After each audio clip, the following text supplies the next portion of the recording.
হঠাৎই তিস্তার পানি বেড়ে প্লাবিত উত্তরাঞ্চল। লালমনিরহাট, রংপুর ও কুড়িগ্রামে তলিয়েছে নিচু এলাকা। পানিবন্দী লাখো মানুষ। ফসল তলিয়ে যাওয়ায় বিপাকে কৃষকরা। দুর্গতদের অভিযোগ, এখনো পাশে পাননি প্রশাসনের কাউকে। নায়াসিনামাইড ও স্যালিসাইলিক সমৃদ্ধ লিলি ফেস ওয়াশ, যা ফেসের ডেড স্কিন সেল দূর করে দেয় দ্বিগুণ ফাস্টার ব্রাইটেনিং। পাহাড়ি ঢল আর টানা বৃষ্টিতে ফের বেড়েছে তিস্তার পানি।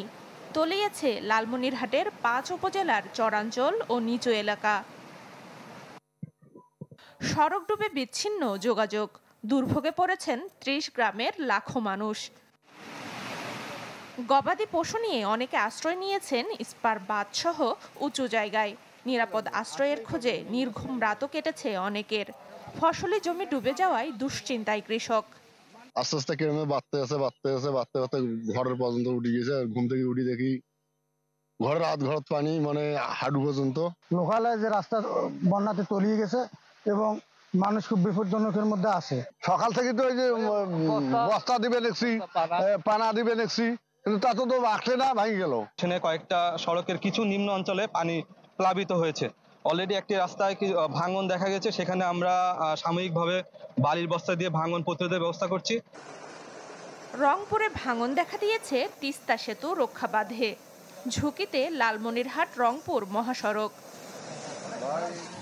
প্লাবিত হয়েছে গঙ্গাচড়ার নিচু এলাকা। আমার বাড়ি ঘর যায়, রাস্তাঘাট, এই যে ধান গাছ দেখেন, ধান সব আর বিলীন হয়ে গেছে। যাদের উঁচু বাড়ি আছে তাদের একটু চলছে, আর যারা নিচু বাড়ি ওদের চুলা টুলে সব ভিজে গেছে। ওরা কিছু খাইতে পারতেছে না, হয়তো শুকনো খাবার কিছু খাইতেছে। কুড়িগ্রামে বেড়েছে তিস্তা, ধরলা, ব্রহ্মপুত্র ও গঙ্গাধরের পানি। চরাঞ্চলে পানিবন্দী অনেক পরিবার।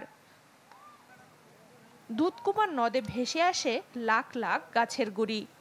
এই বৃষ্টির মধ্যে অনেক কৃষি আবাদ ডুবাই গেছে, এখনো পানি বাড়তে আছে। বন্যার পানি আসুক, এই যে পল্লিমারি পানি, এতে অনেক কিছু ক্ষয়ক্ষতিও হয়ে গেল।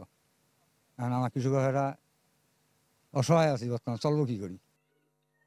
নীলফামারীতে তিস্তার পানি উপচে অনেক এলাকায় তৈরি হয়েছে জলাবদ্ধতা। ফলে আগাম ভুট্টার আবাদ করতে পারবেন কিনা সেই শঙ্কায় নদী পাড়ের মানুষ। সানজিদা শান্তা, চ্যানেল 24।